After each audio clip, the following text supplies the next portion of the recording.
Hey, what's good? Here I am again with another river table. This one is a coffee table.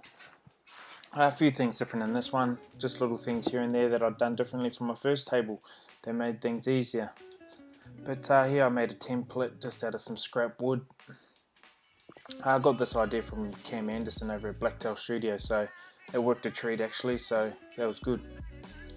So what I like to think about here is just trying different angles, then that way I'm not just getting the traditional river straight down the middle. And on this particular piece I ended up with two rivers, so in the next few clips you'll see how I go about it. Walks through the streets of your floors, I'm digging that. Help when I was down, love me when I'm around, love when the lights of your eyes would turn up to the sound of me. So once I get my shapes and that I want, I line them up and cut to size. So I'm just sealing up the edges and the top, and this will prevent bubbles from coming through the epoxy. I think it's an important step. You know, no one wants bubbles in the epoxy, so give a couple of coats of this and then you're away. You can always use epoxy to seal the edges as well, that works great. So when I did my first table, I only waxed it where the river went, and that was a big mistake.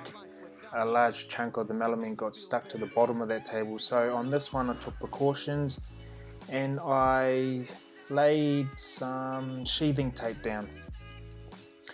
And this is just like your normal tuck tape or Tyvek tape, but I get this from my local Bunnings and it works great. It's just in the sheathing aluminium tape.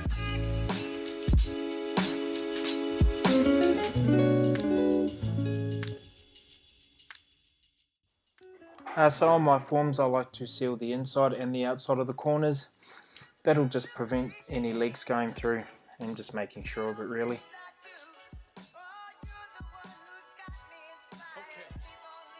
This step I'm just using a release mold wax. It's not necessary, but I just did it just so it makes it easier when it comes to demolding.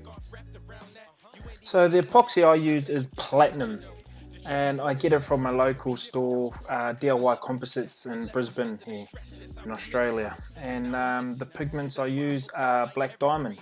In this particular one it was blue, green, green and pearl. So with this resin, it's not a deep casting resin, so I can only pour up to about 10 to 15 ml each time.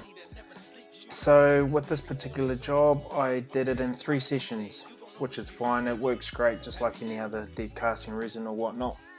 Here I use a heat gun to pop the bubbles, but usually I will use isopropyl alcohol, which works great. So once I pour it, I will let it sit for 24 hours, come back the next night and scuff it up just to get the mechanical adhesion, and then I'll go again. I do this as a hobby, so I don't really have time to wait for the techie stage. Either or, they both work great. This particular table I needed 10 litres of resin, so I did in 3 sessions. 4 litres for the first, 4 litres for the second, and just 2 and a bit for the last one. Let me park this right at the front like this.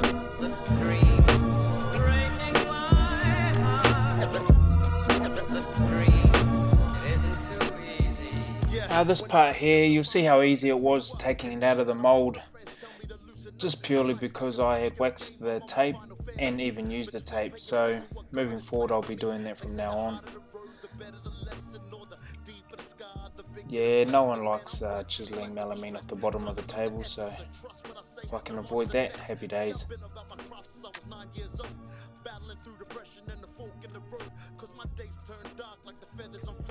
Now time to throw some sawdust around and get messy.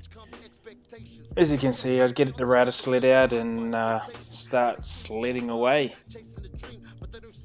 So when it comes to surface planing, I will use a 50mm router bit, and that works great for things like this.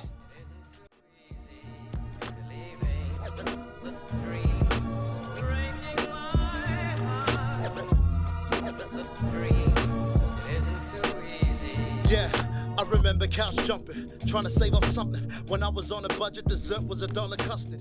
Crazy how the world works. I was So from cutting the slabs from the start till now, I've saved up some pennies and copped me a Festool track saw. And this thing just makes my job a lot easier, as you can see. So once it's flat, I will start sanding with a belt sander just to get the router lines out, and then I will go through with my orbital and start from 80 through to 320. I had lost the footage of me finishing it with Osmo Pollux oil. I used 3 coats, and then I will go into installing the legs, as I use threaded inserts for that. Once that's all lined up, I will start installing the legs. As you can see, the white ones due to customers' requirements, and I think it looks great.